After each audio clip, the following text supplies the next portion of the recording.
على رسوله الكريم أما بعد فأعوذ بالله من الشيطان الرجيم بسم الله الرحمن الرحيم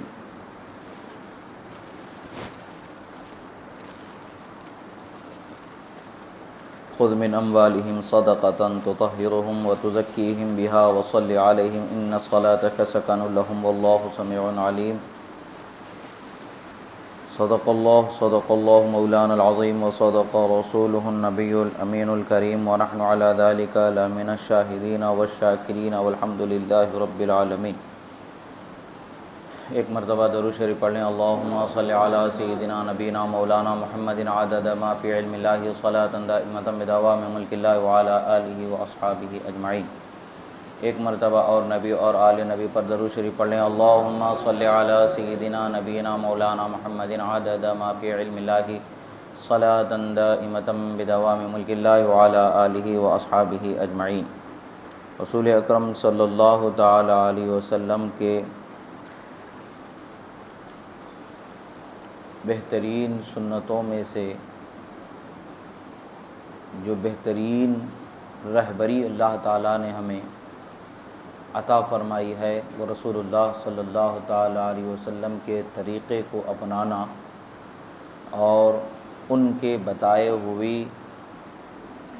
بتائے ہوئے عمل پر عمل کرتے ہوئے آخرت کو سنوارنے کی کوشش کرنا، یہ عظیم توفیق ہے جو اللہ تبارک و تعالیٰ نے ہمیں بخشی ہے۔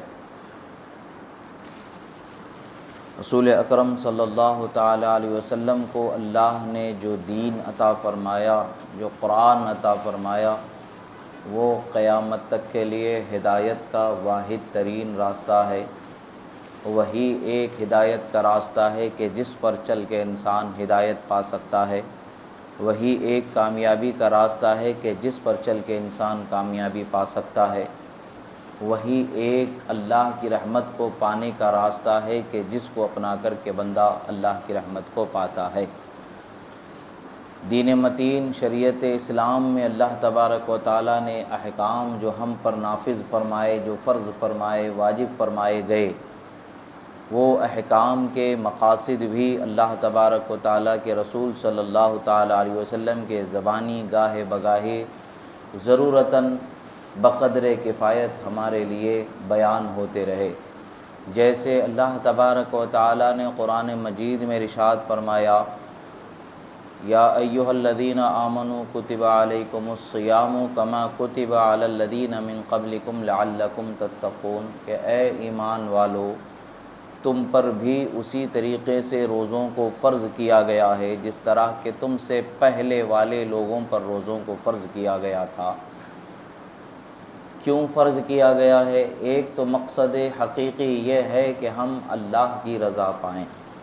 فرمایا گیا تاکہ تم تقوی والے ہو جاؤ، تقوی کی زندگی گزارنے والے ہو جاؤ۔ تقوی جس بندے کو حاصل ہو جاتا ہے وہ اللہ تبارک و تعالیٰ کی بارگاہ سے رحمتوں برکتوں کو پانے والا ہو جاتا ہے۔ اللہ تبارک و تعالیٰ نے ارشاد فرمایا، ان اکرمکم عند اللہ اتقاکم، تم میں سے بہترین اللہ کی مہربانی پانے والا، سب سے زیادہ مہربانی رحمت و کرم کا پانے والا وہ شخص ہے جو تم میں سب سے زیادہ تقوی والا شخص ہے۔ اللہ تبارک و تعالیٰ نے فرمایا کہ اللہ کے محبوب بندے، اللہ کے پسندیدہ بندے وہ لوگ ہیں جو تقوی والے بندے ہیں۔ یعنی اللہ تبارک و تعالیٰ نے ہمیں اس کی رضا اور اس کی عنایت اور اس کی رحمت و کرم سے مالا مال ہونے کا ذریعہ و راستہ یہ بتایا کہ ہم تقوی والے ہو جائیں۔ اب یہ چیز روزوں کو فرض کیا گیا، اسی طریقے سے رسول اکرم صلی اللہ تعالیٰ علیہ وسلم نے رمضان المبارک کے روزے داروں کے لیے، مالداروں کے لیے، مومنوں کے لیے، آزاد مومنوں کے لیے رسول اللہ صلی اللہ تعالیٰ علیہ وسلم نے زکوٰۃ فطر کہا جاتا ہے، یعنی صدقہ فطر کو واجب فرمایا۔ حدیث مبارکہ میں آتا ہے کہ حضرت رسول اللہ صلی اللہ تعالیٰ علیہ وسلم سے جو روایت ہے، حضرت عمرو بن شعیب رضی اللہ تعالیٰ عنہ اپنے والد سے اور وہ اپنے دادا سے روایت کرتے ہیں کہ رسول اکرم صلی اللہ تعالیٰ علیہ وسلم نے ایک شخص کو مکہ کی گلیوں میں بھیجا کہ جا کر کے اعلان کر دو کہ صدقہ فطر ہر مسلمان مالک نصاب پر واجب ہے، خواہ وہ مرد ہو یا عورت ہو، آزاد ہو یا غلام ہو، یا بالغ ہو یا نابالغ ہو۔ صدقہ فطر کو واجب کر دیا گیا۔ اب رسول اللہ صلی اللہ تعالیٰ علیہ وسلم کو اللہ نے یہ اختیار عطا فرمایا ہے کہ آپ شریعت مطہرہ میں جس چیز کو چاہیں فرض کر دیں، واجب کر دیں، جس چیز کو چاہیں معاف فرما دیں۔ اللہ تبارک و تعالیٰ نے قرآن مجید میں ارشاد فرمایا وَمَا آتَاكُمُ الرَّسُولُ فَخُذُوهُ، اور تمہارے رسول تمہیں جو حکم دیں اسے اپنا لو، اس پر عمل کرنے والے ہو جاؤ۔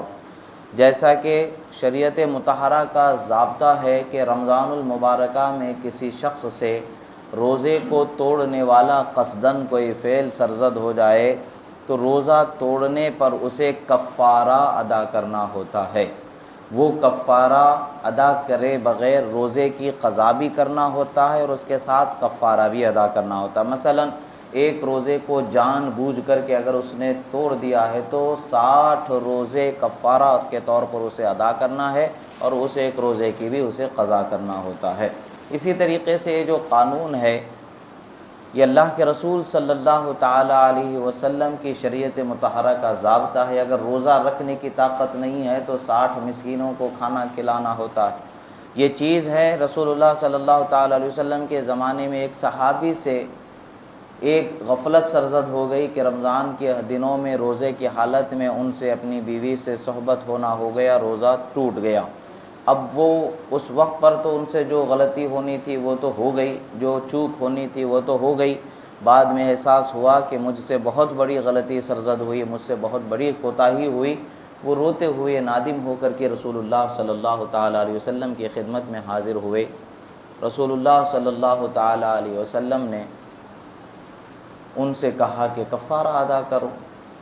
اب انہوں نے کہا کہ ایک روزہ کے لیے مجھے اتنی مشکل ہو گئی ہے کہ میں روزے کی حالت میں خود پر قابو نہیں رکھ پایا، مسلسل 60 روزے کہاں رکھ پاؤں گا، کوئی دوسرا طریقہ ہو جس سے کفارہ ادا ہو جائے۔ وہ پوچھا، رسول اللہ صلی اللہ علیہ وسلم نے فرمایا کہ جاؤ 60 لوگوں کو کھانا کھلا دو۔ اب انہوں نے کہا کہ میں غریب ہوں، میرے پاس اتنا مال نہیں ہے کہ میں 60 لوگوں کو 2 وقت کا کھانا کھلا سکوں۔ سرکار مدینہ صلی اللہ تعالیٰ علیہ وسلم نے کہا ٹھیک ہے بیٹھ جاؤ تم یہاں پر۔ کچھ دیر بعد رسول اللہ صلی اللہ تعالیٰ علیہ وسلم کی بارگاہ میں ایک شخص حاضر ہوئے، کھجور کی ٹوکری بھری ہوئی لے کر کے حاضر ہوئے۔ سرکار مدینہ صلی اللہ علیہ وسلم کی خدمت میں تحفہ پیش فرمایا۔ سرکار نے وہ کھجور کی ٹوکری ان صحابی کو عطا فرما دیا، کہا جاؤ مدینے میں غریبوں میں تقسیم کر دو۔ اب وہ صحابی عرض کرتے ہیں یا رسول اللہ صلی اللہ علیہ وسلم، پورے مدینے میں مجھ سے زیادہ کوئی غریب ہے نہیں کہ میں مجھ سے زیادہ غریبوں پر صدقہ کروں۔ سرکار مدینہ صلی اللہ تعالیٰ علیہ وسلم تبسم فرماتے ہیں، مسکراتے ہیں، فرماتے ہیں جاؤ اپنے گھر والوں کو کھلا دو، یہ تمہارا کفارہ ہو گیا۔ اور فرمایا صرف تمہارے حق میں ہے، تمہارے علاوہ کے لیے نہیں ہے۔ رسول اللہ صلی اللہ علیہ وسلم نے یہ فرمایا کہ اللہ تعالیٰ نے جو مجھے خصوصی اختیار عطا فرمایا ہے، اللہ کے نافذ احکام میں اللہ کے بندوں میں سے کسی بندے پر اگر چاہوں تو کچھ نرمی کر دوں، اگر چاہوں تو ان احکام کو کما حقہ نافذ کر دوں، جیسا نافذ کیا گیا ویسا جاری کر دوں۔ رسول اللہ صلی اللہ تعالیٰ علیہ وسلم کا یہ اختیار ہمیں بتاتا ہے کہ اللہ تعالیٰ نے اپنے حبیب کو مختار بنا کر کے دنیا میں مبعوث فرمایا ہے۔ آپ چاہیں تو شریعت مطہرہ کے احکام میں نرمی بھی کر سکتے ہیں اور اس پر کچھ چیزوں کی ہمیں اضافی طور پر جو ظاہراً ہمیں سمجھ میں آتا ہے کہ یہ اضافی چیز ہے مگر اضافی نہیں ہوتی ہے، چاہتے ہیں اگر وہ چاہیں تو ہم پر کچھ چیزوں کو وہ ضروری کر سکتے ہیں، لازم کر سکتے ہیں۔ جیسے زکوٰۃ کو اللہ تبارک و تعالیٰ نے فرض فرمایا ہے، زکوٰۃ کو فرض کیا گیا ہے تو ہمارے مال کا جو 40واں حصہ ہے، 40 روپیے میں سے 1 روپیہ جو نکالنا زکوٰۃ فرض ہے، یہ اللہ تبارک و تعالیٰ کی طرف سے فرض ہے۔ تو رمضان کے لیے زکوٰۃ فطری سے کہا جاتا ہے، یعنی صدقہ فطر کہا گیا ہے، یہ واجب ہے، اس کا نکالنا ضروری ہے، نہیں نکالنے والا گنہگار ہوتا ہے۔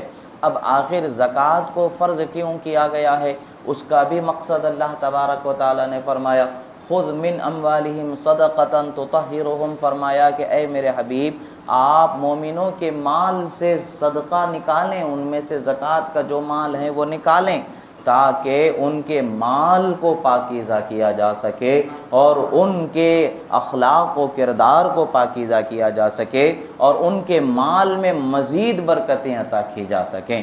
زکوٰۃ ادا کرنے کا مقصد یہ ہوتا ہے کہ جو مال سے زکوٰۃ دی جا رہی ہے اس مال کو پاکیزہ کیا جانا، زکوٰۃ دینے والے کو گناہوں سے پاکیزہ کرنا، اور اس کے ساتھ ساتھ اس کے مال میں مزید برکتیں عطا فرمائی جانا۔ اور پھر اللہ تعالیٰ فرماتا ہے کہ آپ مومنوں کے لیے دعا فرمائیں کہ اللہ تعالیٰ نے آپ کی دعا کو ان کے لیے سکون بنایا ہے۔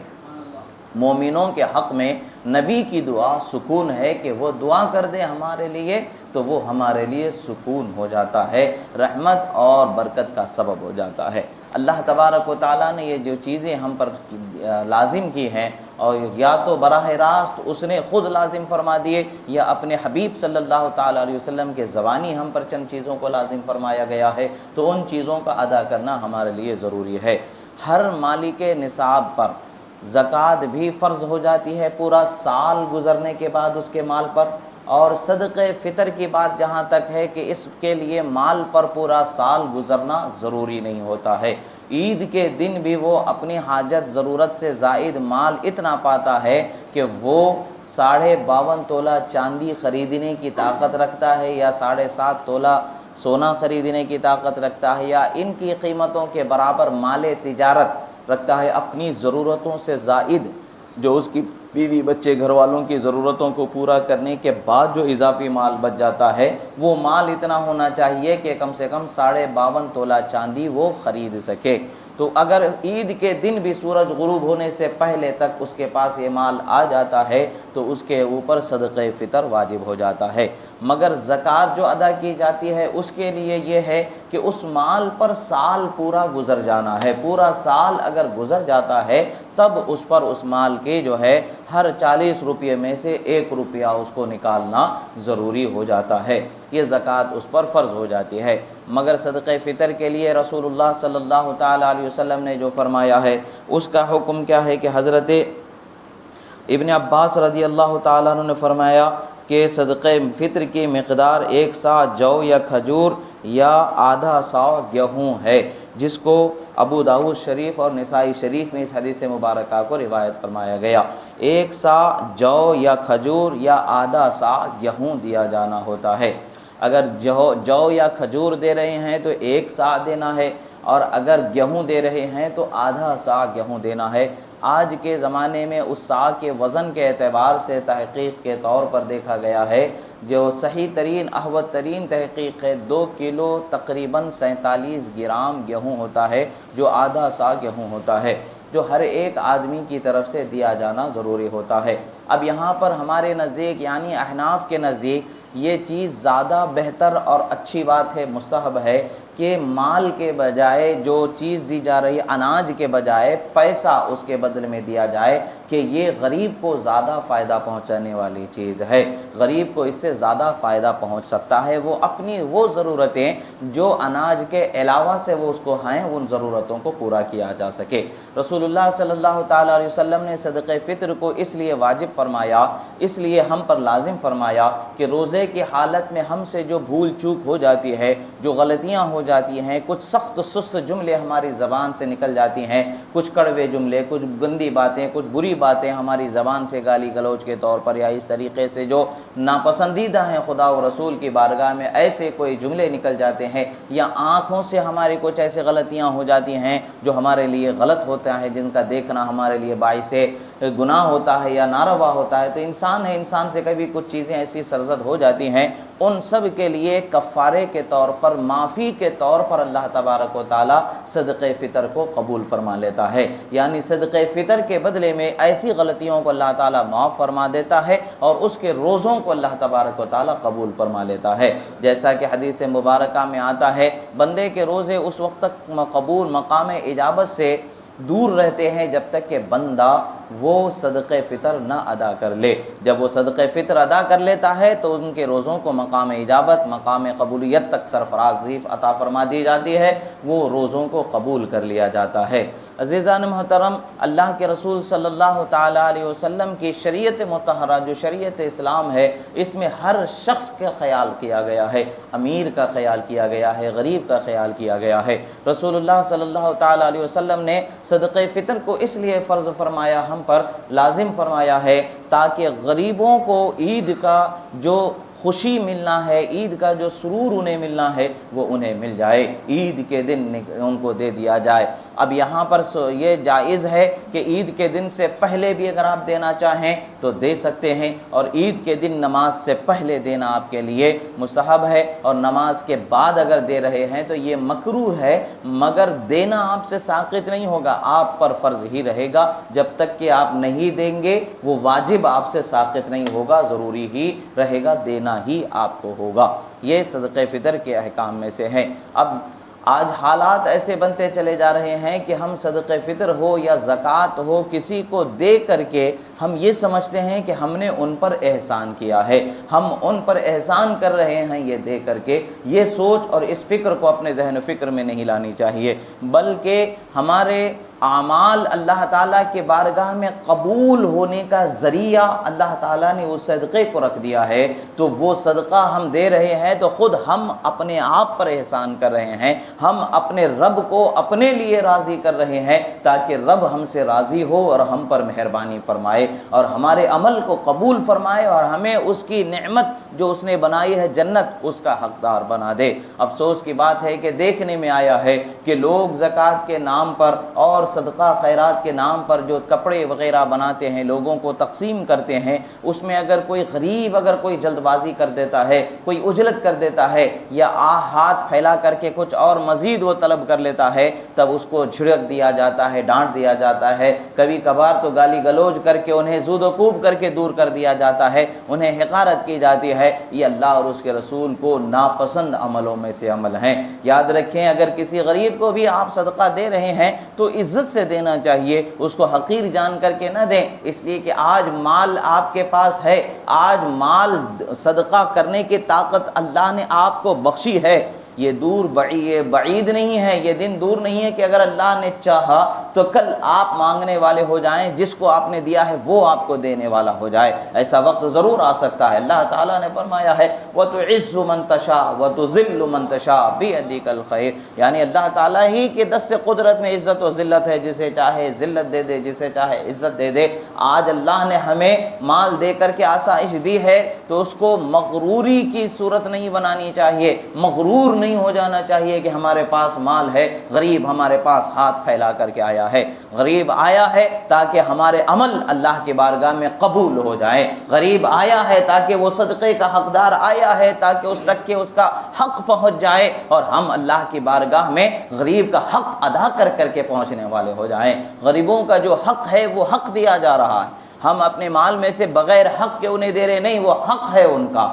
امیر لوگوں کے مال میں غریبوں کا جو حق ہے وہ حق انہیں پہنچایا جا رہا ہے، اور ان کا حق انہیں دینے میں ہمیں کیا تعامل ہونا چاہیے۔ اللہ تبارک و تعالیٰ فرماتا ہے وَأَمَّا السَّائِلَ فَلَا تَنْهَرْ، فرماتا ہے کہ جب مانگنے والا تمہارے پاس آ جائے تو اسے جھڑکی دے کر کے، اسے گھرکا کر کے دور نہ کرو، بلکہ اسے جس طریقے سے بھی ہو بہتر طریقے سے اس کا حق جو آپ دے سکتے ہیں، جو آپ پر فرض ہے وہ فرض ادا کر دو، جو واجب ہے واجب ادا کر دو۔ اگر واجب اور فرض آپ پر نہیں ہے، ایسے ہی خیر کی نیت سے اگر آپ کو کرنے کی طاقت ہے تو جتنا آپ کر سکتے ہیں کر دیں۔ مگر کبھی کیا ہوتا ہے، مجبور ہوتے ہیں، پریشان حال ہوتے ہیں، وہ لوگ کچھ زائد کی تمنا کرتے ہیں، زائد کے طلبگار ہو جاتے ہیں، مزید چاہتے ہیں، دے سکتے ہیں تو دے دیں، ورنہ معذرت کر کے وہاں سے نکل جائیں، اور ان کو جھڑکی دے کر کے، گالی گلوچ کر کے، بے عزت کر کے رسوا نہ کرے۔ کہ یاد رکھیں کہ ایک دن وہ بھی آنے والا ہے کہ ہم سب اللہ کی بارگاہ میں حشر کے میدان میں اپنے تہی دامن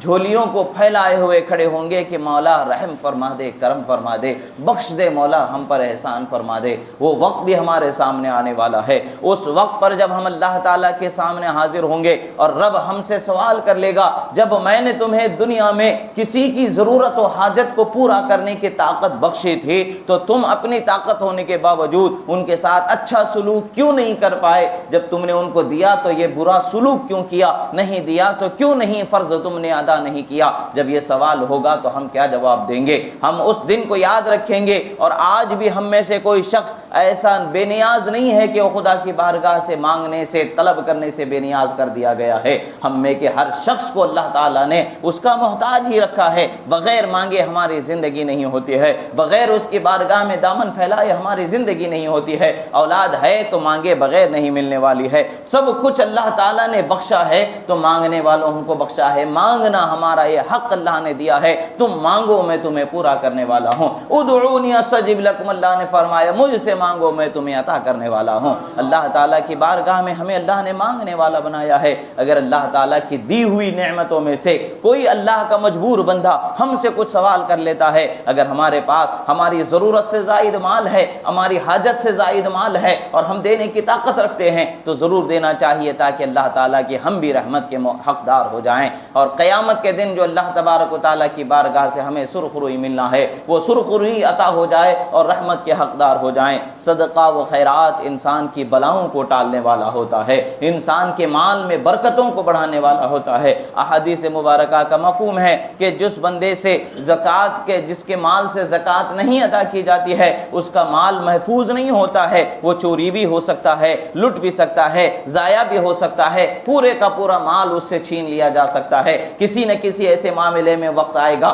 کہ اس کا پورا مال چلے جاتا ہے، مگر جو بندہ زکوٰۃ ادا کرنے والا ہوتا ہے، جو زکوٰۃ ادا کر رہا ہوتا ہے، اللہ تبارک و تعالیٰ اس کے مال کی حفاظت فرما دیتا ہے، اس کے مال کو لٹنے سے بچا لیتا ہے، چوری ہونے سے بچا لیتا ہے۔ یہ کتنی بڑی نعمت ہے۔ ہم صرف وہ دینا ہے جو اللہ نے غریبوں کا حق ہمارے مال میں فرض رکھا ہے، وہ ان تک کے پہنچا دینا ہے۔ جب وہ پہنچ جاتا ہے تو ہمارے مال کی حفاظت ہو جاتی ہے۔ کیا ہم میں سے کوئی شخص یہ دعویٰ کر سکتا ہے میں کسی بھی صورت میں میرے مال کی حفاظت کرنے کی طاقت رکھتا ہوں؟ کوئی دعویٰ نہیں کر سکتا ہے۔ نہ اپنی جان کی حفاظت کا اختیار ہمارے پاس ہے، نہ ہمارے مال کی حفاظت کا اختیار ہمارے پاس ہے۔ حفاظت اگر ہے تو اللہ تعالیٰ کی رحمت سے حفاظت ملتی ہے، حفاظت اگر ہے تو اللہ تعالیٰ کی رحمت سے ہی ملنے والی ہے۔ ہماری جان کی حفاظت اللہ کی رحمت سے ہے، ہمارے مال کی حفاظت اللہ کی رحمت سے ہے، ہر چیز کی حفاظت اللہ کی رحمت سے ہے۔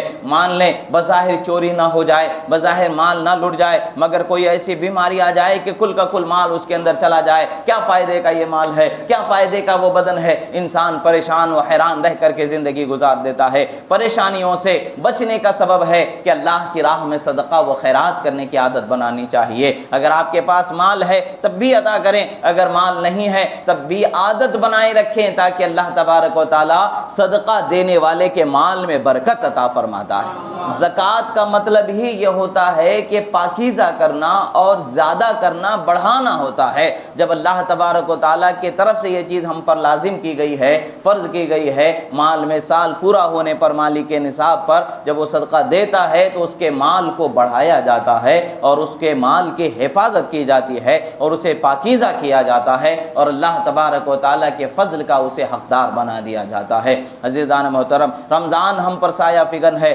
رمضان کا 2 عشرے گزر چکے ہیں، ہم تیسرے عشرے میں قدم جما چکے ہیں اور آج ہم سے رمضان دور ہوتا نظر آ رہا ہے۔ کچھ ہی دن باقی رہ گئے ہمارے پاس۔ اگلی جمعہ انشاءاللہ رمضان کی آخری جمعہ رہے گی، اس کے بعد ہو سکتا ہے کہ رمضان ایک اور دن اللہ تعالیٰ کی رحمت سے ہمیں مل جائے یا پھر عید کا دن آ جائے۔ 29 دن تو اگلی جمعہ کو پورے ہو جائیں گے۔ اگر چاہے اللہ تعالیٰ چاند روشن ظاہر کر دے تو عید ہفتے کو ہو سکتی ہے، یا اگر اللہ تعالیٰ چاہے تو عید اتوار کو ہو سکتی ہے۔ یعنی بہت سے بہت ہم پر ہفتے کے دن تک کے رمضان رہ سکتا ہے، جمعہ تک کے رمضان ہے۔ مگر کیا ہم میں سے کوئی شخص یہ یقین رکھ سکتا ہے کہ میں اس دن تک کی زندگی پالوں گا، اس دن تک کہ میں زندہ رہوں گا؟ یہ ہم میں سے کسی شخص کے پاس یہ یقین نہیں ہے۔ ایک سلام پھیر کر کے دوسرے سلام پھیرنے تک کا بھی ہمارے پاس مہلت یا وقت ہے، یہ اس کی ہمارے پاس کوئی گارنٹی نہیں ہے۔ اللہ نے جو وقت ہمیں بخشا ہے اس وقت کی قدر کرنی چاہیے اور اس وقت میں اللہ تعالیٰ کی رحمتوں کے خود کو حقدار بنانے کی کوشش کرنی چاہیے۔ یہ رمضان کا مہینہ جہنم سے آزادی دینے والا مہینہ ہے، یہ رمضان کا مہینہ رحمتوں سے مالا مال کرنے والا مہینہ ہے، یہ رمضان کا مہینہ گناہوں کو معاف کرنے والا مہینہ ہے۔ ہم میں سے ہر شخص کے لیے ضروری ہے کہ وہ اپنے گناہوں کا محاسبہ کرے، جو گناہ اس سے نادانی میں ہوئے اس سے بھی توبہ کرے، جان بوجھ کر کے جو گناہ ہوئے اس سے بھی توبہ کرے، ہر قسم سے جو اس سے غلطیاں ہوئی ہیں اس سے توبہ کریں۔ کیا کوئی ہم میں سے کوئی شخص یہ دعویٰ رکھ سکتا ہے کہ اس سے کوئی گناہ ہی سرزد نہیں ہوا؟ حاشا، کبھی ایسا ہو ہی نہیں سکتا ہے۔ وہ انبیاء کرام علیہم السلام کی ذوات مبارکہ ہیں جن کو اللہ تبارک و تعالیٰ نے گناہ سے معصوم بنایا ہے انسانوں میں، ان کے علاوہ تو کوئی شخص معصوم ہو ہی نہیں سکتا ہے۔ ہر انسان سے کچھ نہ کچھ ضرور کم و بیشی ہو سکتی ہے۔ ہاں، کچھ ایسے بھی بندے ہوتے ہیں جن کو اللہ تبارک و تعالیٰ حفاظت عطا فرما دیتا ہے، وہ اللہ کے محبوب ترین بندے ہوتے ہیں، اولیاء صالحین متقین ہوتے ہیں جن کو اللہ حفاظت عطا فرما دیتا ہے۔ مگر اس کا یہ مطلب نہیں ہے کہ ہم میں کا ہر شخص اس حفاظت کا بہرور ہو گیا ہے، ہم میں سے ہر شخص کو وہ نعمت مل چکی ہے۔ نہیں، خود کو پہلے اپنے آپ کو اللہ تعالیٰ کی رحمتوں کا حقدار بنانا ہوتا ہے۔ اقبال نے کہا ہے، خودی کو کر بلند اتنا کہ ہر تقدیر سے پہلے خدا بندے سے خود پوچھے بتا تیری رضا کیا ہے۔ یعنی انسان کو اپنے اخلاق کو، کردار کو اس قدر اعلیٰ بنانا ہے کہ رب تعالیٰ کی بارگاہ میں قبول ہو جائیں۔ ہم نے کیا اپنے اخلاق کو اعلیٰ بنایا ہے؟ ہم نے کیا اپنے کردار کو اعلیٰ بنایا ہے؟ کیا ہم نے اپنے اخلاق کو، کردار کو کیسے سنوارا ہے؟ ایک طریقہ اللہ تبارک و تعالیٰ نے ہمیں بخشا ہے، لقد کان لکم فی رسول اللہ اسوۃ حسنہ۔ اے لوگو، ہم نے تمہارے لیے رسول اکرم صلی اللہ تعالیٰ علیہ وسلم کی ذات گرامی کے اندر، ان کے اخلاق و کردار کے اندر زندگی کا بہترین نمونہ رکھا ہے۔ جو رسول اللہ کی زندگی کے اطوار کو، طریقے کو اپنے لیے اپنا لیتا ہے وہ کامیاب ہو جاتا ہے۔ آج ہمیں اپنا محاسبہ کرنے کی ضرورت ہے۔ ہم نمازوں کی کس قدر پابندی کر رہے ہیں؟ جو غلطیاں ہو رہی ہیں تو آخر کب تلک یہ ہماری غفلت ہم سے ہوتی رہے؟ ہمیں آج بھی اگر بیدار ہونا نصیب نہ ہو جائے تو پھر کب بیدار ہوں گے؟ شیطان تو تھپکی دے دے کر کے سلا رہا ہے، ہمیں قیامت دور ہے یہ بتا کر کے ہمیں سلانے کی کوشش کر رہا ہے، مگر ہم میں کا ہر فرد یہ جانتا ہے کہ ہم قیامت کے قریب پہنچ چکے ہیں۔ بڑی بڑی نشانیاں ظاہر ہو چکی ہیں، اب چھوٹی چھوٹی نشانیاں ہی ہیں، چھوٹی چھوٹی بہت ساری نشانیاں ظاہر ہو چکی ہیں، بڑی بڑی نشانیاں ظاہر ہونا شروع ہو چکی ہیں۔ اب بہت ساری نشانیاں تو ظاہر ہو چکی ہیں، بہت کم نشانیاں باقی رہ گئی ہیں جو ظاہر ہونی ہے۔ خدا نخواستہ توبہ کا دروازہ بند کر دیا جائے تو کیا حال ہو جائے گا؟ ہمیں خود پتہ نہیں کہ کب کیا معاملہ ہونے والا ہے، کب کیا حال ہونے والا ہے، کب کون سی آفت، کب کون سی مصیبت ہم پر نازل ہونے والی ہے، ہمیں نہیں پتہ ہے۔ ہم میں سے سب جانتے ہیں کہ چند سال پہلے جو وبا پھیلی تھی، کتنی جانوں کو لے کر کے وہ اپنے دامن میں چلی گئی۔ اللہ نے ان وباؤں میں بھی ہماری جان کی سلامتی بخشی ہے۔ اللہ تعالیٰ نے ہمیں اس پریشان گھڑیوں میں ہماری حفاظت فرمائی ہے،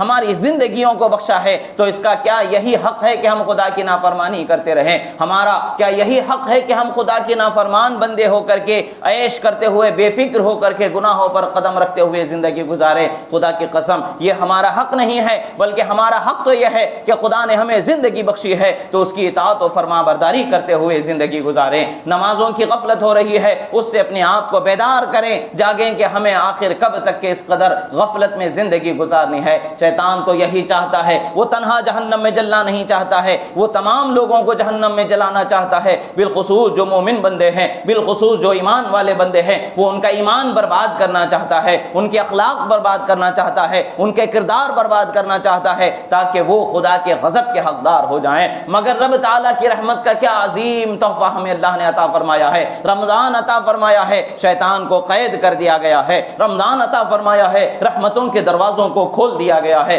رمضان عطا فرمایا گیا ہے، جنت کو سجایا جا رہا ہے، رمضان عطا فرمایا ہے، دوزخ کے دروازوں کو بند کر دیا گیا ہے۔ آخر ہمیں اللہ تعالیٰ نے اتنی ساری نعمتیں بخشی ہے، اور پھر رمضان کی ہر رات میں یہ ندا دی جاتی ہے کوئی جو اللہ کا بندہ اللہ سے توبہ کرے، معافی مانگے، اللہ اس کی توبہ قبول فرما لے، بخشش فرما دے، جنت کا حقدار بنا دے۔ مگر افسوس کی بات ہے، ہم میں سے ہر ایک انسان کو سوچنے کی ضرورت ہے کہ ہم نے اپنے گناہوں پر ندامت کے ساتھ کیا کسی رمضان کی کسی رات میں آنسو بہائے ہیں؟ کیا ہم نے سچی توبہ کی ہے، یا پھر صرف زبان سے ایسے ہی زبان ہلاتے ہوئے گزر کے چلے گئے ہیں، یا وہ عام نمازوں میں جو دعائیں 5 وقت کی ہوتی ہیں ان دعاؤں میں آمین کہہ کر کے ہم نے زندگی کو گزار دیا ہے؟ ہمیں سوچنے کی ضرورت ہے، ہم نے اللہ کی رحمت کا جو حصہ رمضان کا 20-22 دن جو گزر چکے ہیں وہ ہم نے کیسے گزارا ہے، کس طرح سے ہم سے یہ دن گزرے ہیں؟ اگر آج بھی ہم نہ سوچے اور آج بھی اپنے بہتر اور اپنے سنوارنے کا خیال نہ کر سکے تو پھر آخر ہماری زندگی کس کام کام کی ہے۔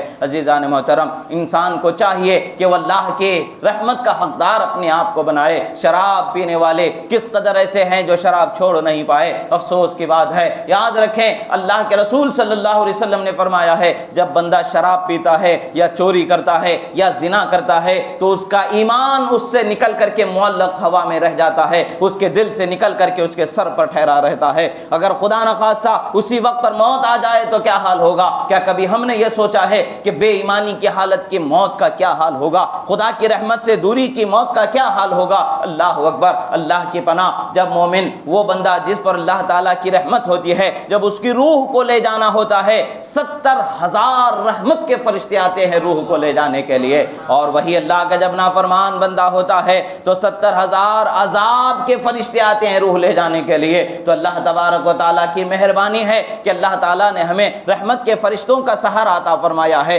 وہ رحمت کے فرشتوں کا سہارا مل جائے، کیا ہم نے اس کے لیے کون سا عمل کیا ہے؟ یاد رکھیں، بندہ جب توبہ کرتا ہے گناہوں سے تو اللہ تبارک و تعالیٰ اس کی روح کو لے جانے کے لیے رحمت کے فرشتوں کو اختیار عطا فرماتا ہے، اور بندہ اگر توبہ نہیں کرتا ہے تو اس کی رحمت، اس کی روح کو عذاب کے فرشتے لے جاتے ہیں۔ بنی اسرائیل کے زمانے کا ایک واقعہ ہے، ایک شخص وہ تھا جو بہت زیادہ گنہگار تھا، بہت زیادہ قتل و غارت گری کرنے والا تھا، 100 خون اس نے کر ڈالے تھے، مگر وہ آخر کار اللہ تعالیٰ نے اس کے دل میں ہدایت کی روشنی ڈالی، وہ توبہ کرنا چاہتا رہا۔ آخر کار اس نے ارادہ بنایا کسی اللہ کے ولی کے پاس جائے تاکہ اس کی دعا کے ساتھ اپنی توبہ کو قبولیت سے سنوارے اور اپنی توبہ کو قبول ہونے کے لیے اطمینان پائے۔ اس نے ارادہ کیا، ایک اس کو پتا چلا کہ فلاں بستی میں ایک اللہ کا ولی رہتا ہے، اس کے پاس جاؤ اور توبہ کرو، وہ تمہارے لیے دعا کر دے تو یقیناً اللہ تعالیٰ تمہاری توبہ کو قبول فرمائے گا۔ وہ بندہ توبہ کے ارادے سے، اس ولی کی زیارت اور ان سے دعا کرانے کے ارادے سے اپنے گھر سے نکلتا ہے اور راستے میں پہنچتا ہے کہ راستے ہی میں مر جاتا ہے۔ اب حال یہ ہے کہ رحمت کے فرشتے بھی جمع ہیں اور عذاب کے فرشتے بھی جمع ہیں، ہر ایک فرشتہ اس کی روح کو لے جانے کے لیے کوشش کر رہا ہے۔ عذاب کے فرشتے کہتے ہیں کہ یہ گنہگار ہے، قاتل ہے، بہت بڑا گنہگار ہے، ظلم کرنے والا ہے، جبر کرنے والا ہے، یہ عذاب کا حقدار ہے، ہم ہی اس کی روح کو لے جائیں گے۔ مگر رحمت کے فرشتے کہتے ہیں کہ نہیں نہیں، یہ بندہ بے شک سب کچھ تھا مگر اس نے توبہ کر لیا ہے، اور جب بندہ توبہ کر لیتا ہے اللہ تبارک و تعالیٰ اسے معاف فرما دیتا ہے، لہٰذا یہ اللہ کی رحمت کا حقدار ہو گیا، ہم رحمت کے فرشتے اس کی روح کو لے جائیں گے۔ جب یہ معاملہ حل نہ ہو سکا تو حضرت جبرائیل امین علیہ السلام تشریف لاتے ہیں اور آپ فرماتے ہیں کہ زمین کو ناپو، یہ اللہ والے کی زمین کے قریب ہو جائے، اگر اللہ کے ولی کے بستی کے قریب ہو گیا ہے تو پھر یہ توبہ والا ہے، اسے رحمت کے فرشتے لے جائیں گے، اور یہ اگر اپنی بستی کے قریب ہوگا تو یہ گناہگار ہے، اس کی توبہ ابھی قبول نہیں ہوئی ہے، اسے عذاب کے فرشتے لے جائیں گے۔ جب ناپا گیا زمین کو تو ایک بالش کے برابر وہ اللہ کے ولی کے شہر، ان کے گاؤں کے قریب تھا، تو رحمت کے فرشتے اس کی روح کو لے کر کے چلے جاتے ہیں۔ اللہ تبارک و تعالیٰ نے مومنوں پر انعام فرمایا ہے، اللہ کے محبوب بندے اولیاء صالحین کا وجود بھی ہمارے لیے باعث رحمت اور باعث مغفرت ہے، باعث نجات ہے، اور ہمارا خود توبہ کرنا بھی اللہ تبارک و تعالیٰ کی بارگاہ سے ہمیں نجات اور رحمت کا حقدار بنانے والا ہے۔ عزیزان محترم، آج ہمارے سامنے جو وقت ہے اس وقت کو غنیمت جانیں، جو غلطیاں ہوئی ہیں ان غلطیوں پر ندامت کے ساتھ توبہ کریں، آئندہ ان غلطیوں کو نہ کرنے کا ارادہ فرمائیں، جس سے جو غلطی ہوئی ہے اس غلطی کو معافی چاہیں، یقیناً اللہ تعالیٰ گناہوں کو معاف فرمانے والا ہے۔ اور پھر تو رمضان میں تو رب تعالیٰ کا وعدہ ہے، رب تعالیٰ نے فرمایا ہے اور ندا ہو رہی ہے، اے توبہ کرنے والے، اے توبہ طلب کرنے والوں اور گناہوں کی مغفرت چاہنے والوں، ہے کوئی جو گناہوں کی مغفرت چاہے تاکہ ان کے گناہوں کو معاف کر دیا جائے۔ جب رب تعالیٰ ندا فرما رہا ہے، ہمارے لیے توبہ کے دروازے کو کشادہ رکھا ہے، کھلا رکھا ہے، رحمت کے دروازوں کو کھلا رکھا ہے، اور افسوس کی بات ہے کہ رسول اللہ صلی اللہ تعالی علیہ وسلم نے فرمایا محروم ہے وہ شخص جس نے رمضان کو بغیر اپنی بخشش کرائے ہوئے ہی گزار دیا۔ یہ حدیث کا مفہوم ہے، یعنی وہ شخص بہت ہی زیادہ محروم ہے جو رمضان کا مہینہ اس پر گزر گیا اور وہ اپنی بخشش نہ کرا سکا۔ افسوس کی بات ہے، کہیں ہم بھی ان بندوں میں نہ شمار ہو جائیں، بلکہ ہمیں تو چاہیے کہ فکر کریں ہمارا شمار ان بندوں میں ہو جائے جس کو اللہ تبارک و تعالی جہنم سے آزادی کا مژدہ سنا چکا ہے۔ ہمارا شمار ان بندوں میں ہونا چاہیے جن کو اللہ تبارک و تعالی معاف فرما چکا ہے۔ افسوس کی بات ہے کہ ہمیں ہمیں اس کی فکر نہیں ہے. ہمیں فکر ہے تو کیا فکر ہے؟ بس دنیا کی فکر ہے، لباس کی پہناوے کی فکر ہے، اپنے صحت و سلامتی کی فکر ہے، اور دنیا ہی کی تمام چیزوں کی طرف ہماری نظر ہے. عزیزو، ہماری زندگی بہت مختصر ہے. اس زندگی کو آپ یہ نہ سمجھیں کہ بہت لمبی ملی ہوئی ہے. کب تک ہے ہم نہیں جانتے. جب تک ہے تب تک کہ ہمیں توبہ کرتے ہی رہنے چاہیے. اور ہاں یاد رکھے، توبہ کرنے والے کی توبہ اگر قبول ہو جائے، وہ جس وقت پر بھی توبہ قبول ہو جائے وہ بخشا جانے والا ہے. اور اگر توبہ قبول نہ ہو تو پھر وہ بخشا نہ جائے گا. یقیناً یہ رحمت کا مہینہ ہے، توبہ قبول ہونے والا مہینہ ہے. اس مہینے میں کوشش کریں کہ رب تعالیٰ معاف فرما دے، بخشش فرما دے، ہمیں اس کی رحمتوں کا حقدار بنا دے. اس کے لیے ہمیں صدقہ و خیرات کی طرف بھی توجہ کرنی چاہیے، نیک اعمال کی طرف بھی توجہ کرنی چاہیے، درود و تسبیح کی طرف توجہ ہونی چاہیے، ذکر تلاوت قرآن اور نمازوں کی طرف توجہ ہونی چاہیے، تاکہ اللہ تبارک و تعالی ہمارے کوئی نہ کوئی عمل کو قبول کر لے اور ہم پر رحم فرما دے. روزوں کو قبول کر لے، رحم فرما دے. نمازوں کو قبول کر لے، رحم فرما دے. صدقہ خیرات کو قبول کر لے، رحم فرما دے. کوئی نہ کوئی ایسا عمل ہونا چاہیے جس سے ہم رحمت رب تعالیٰ کی بارگاہ میں خود کو رحمت کا حقدار بنا لے. عزیزو، یہ بڑی عظیم نعمت ہم پر اللہ تعالیٰ نے رمضان کے مہینے کی بخشی ہے. اس کی قدر کریں اور اللہ تعالیٰ کی رحمت کا